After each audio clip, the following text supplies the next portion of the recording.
The United States has the most powerful military machine in human history. Its aircraft carriers are floating fortresses that project power across the globe. Its stealth bombers can hit any target on Earth, no questions asked. In the opening weeks of what's been dubbed Operation Epic Fury, all of this power was unleashed. More than 10,000 Iranian military targets were hit.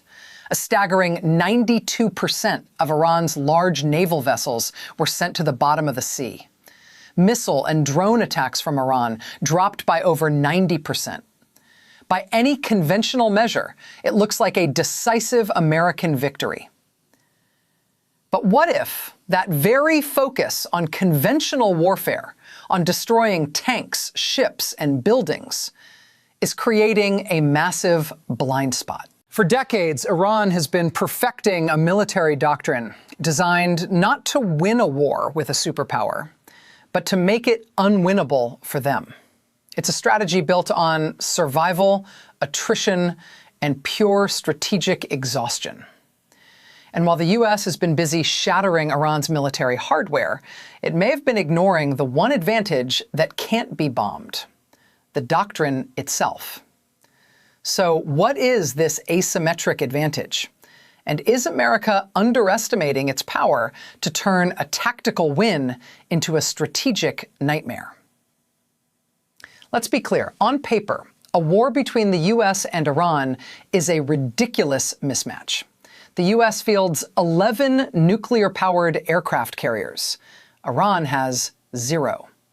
America's Air Force is a marvel of modern stealth fighters and heavy bombers. Iran's is mostly made up of aging jets from the 1970s. The Pentagon's budget absolutely dwarfs what Iran spends on its entire military. But this incredible imbalance is exactly why Iran's unique strategy was born. Forged in the brutal, grinding trench warfare of the Iran-Iraq War in the 1980s, Tehran learned a hard lesson. It could never, ever hope to beat a superpower in a straight-up fight.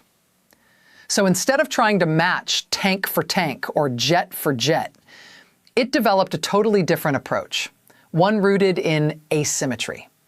The goal was never to win a big dramatic battle. It was to survive, to impose unbearable costs on the enemy, and to simply outlast their political will to keep fighting. It's a doctrine of deterrence through punishment, designed to turn any conflict into a multi-front quagmire that drains an enemy's resources, their patience, and their resolve back home. This strategy rests on a few key pillars, a system designed to be resilient even when it's getting pummeled. The first and most visible pillar is Iran's sprawling network of proxy militias, often called the axis of resistance.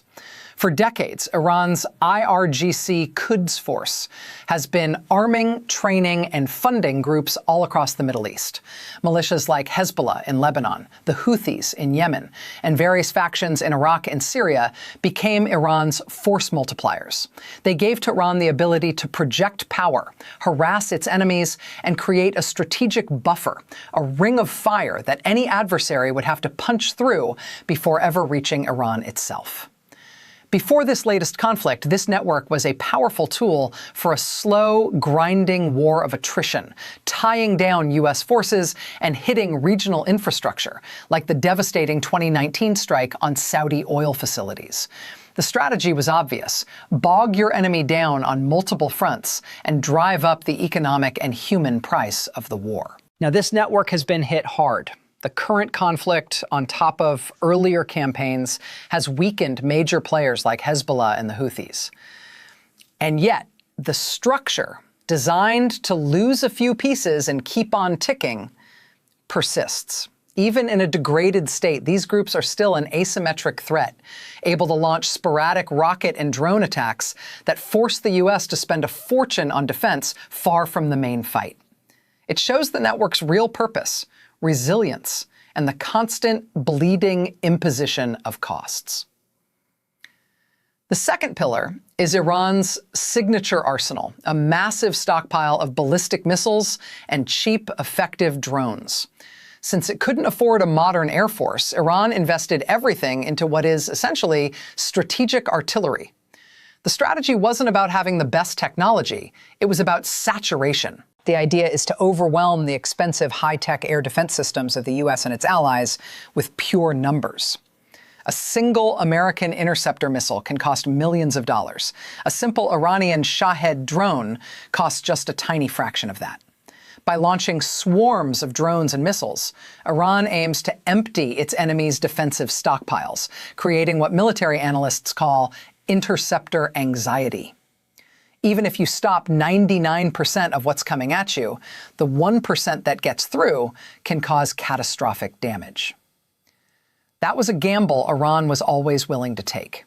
To protect this arsenal, Iran built a vast network of underground missile cities, hardened bunkers buried deep inside mountains, designed to survive intense bombing campaigns. Operation Epic Fury has put this to the ultimate test. US and Israeli strikes have relentlessly targeted these assets. Public reports claim that over 2/3 of production facilities have been damaged, and that attack rates are down 90%. But the full picture is more complicated. US intelligence can likely only confirm the destruction of a fraction of Iran's pre-war missile stockpile. The status of a huge portion of the remainder is uncertain, perhaps damaged but recoverable, or simply hidden so deep that nobody knows for sure. And despite all this damage, Iran has continued to launch attacks, proving it still has a functional, if degraded, capability. It has even shown off a shocking new reach, attempting a strike on the US-UK military base on Diego Garcia, nearly 4,000 kilometers away. While the missiles were intercepted or failed, the attempt itself was a message. Iran is no longer just a regional threat. This shows Iran isn't a spent force, it's become a rationing force, carefully managing its remaining assets for a long war of attrition. This shift in strategy reveals a crucial truth about modern warfare. If you're finding this breakdown valuable, take a second to hit that like button and subscribe to the channel. We dig into the military strategies and geopolitical shifts that the mainstream headlines often miss. Now, let's get back to the final pillars of Iran's doctrine. The third pillar takes the fight to the sea. The narrow Strait of Hormuz is the world's most critical choke point for oil. Iran's conventional navy, with its big, easy-to-hit ships, was never a match for the US Navy. And, as expected, it's been decimated in this conflict, with reports indicating 92% of its large vessels have been eliminated. But Iran's real naval strategy was never about ship-on-ship combat. It was about sea denial. The IRGC Navy has long perfected a guerrilla warfare approach. Swarms of small, fast attack boats, naval mines, and coastal anti-ship missile batteries. The goal isn't to control the strait, but to make it so dangerous to pass through that you effectively choke off a fifth of the world's oil supply. Even with its main naval ships sunk, Iran's ability to disrupt shipping from hidden, hardened positions along its massive coastline remains a potent threat. A single successful missile strike or a stray mine can send global oil prices and insurance premiums through the roof. This creates the exact kind of economic pain and political pressure that is the cornerstone of Iran's entire doctrine. It transforms the conflict from a purely military fight into a global economic crisis, forcing an adversary to question if the fight is worth the cost. It's a strategy that gives Iran leverage even when it's on the defensive. This brings us to the final and maybe the most overlooked pillar: Iran's doctrine of strategic resilience. This isn't hardware you can bomb. It's a philosophy of survival built into the very fabric of the state. It's known as the Mosaic Doctrine, a decentralized command system designed to ensure the military can keep fighting even if its top leadership is wiped out. Local commanders are given broad authority to operate on their own, turning the military from a rigid pyramid into a resilient, Hydra-like organism. This structure is reinforced by deep institutional redundancy, all shaped by the national memory of the Iran-Iraq War, which taught the country the value of social mobilization and endurance under extreme pressure. American and Israeli strikes have been incredibly successful at a tactical level, taking out leaders and destroying bases. But the regime itself remains intact, adapting and showing no signs of a sudden collapse. And this is the part of the strategy America may be ignoring. The U.S. is fighting a war of materiel, focused on blowing things up. Iran is prepared to fight a war of endurance, focused on outlasting its opponent's will to fight. The nightmare scenario for the U.S. isn't a single dramatic defeat. It's the slow, grinding reality of the situation. It's the alarmingly high burn rate of advanced munitions, raising questions about readiness for other global crises. It's the strain on the U.S. Navy, tied down with defensive patrols. It's the continued sporadic attacks from a battered but not beaten enemy, inflicting casualties and proving that nowhere is truly safe. Operation Epic Fury has been a stunning demonstration of America's overwhelming conventional military power. It has shattered Iran's war machine and set its military capabilities back by years. But it has also, just maybe, pulled the United States into the exact trap that Iran's asymmetric doctrine was designed to set. A war of attrition, where the real goal isn't battlefield victory, but survival and the imposition of cost.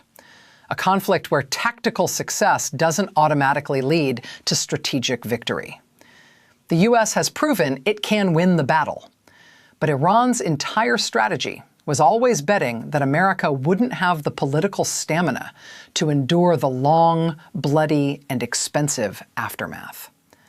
While much of Iran's arsenal now lies in ruins, its core military advantage, a doctrine of resilience designed to make any conflict unwinnable for a superpower, remains. And the crucial question is this: has the United States truly neutralized the threat? Or has it just been lured into the exact kind of endless, costly war that Iran always wanted? Let me know what you think in the comments below.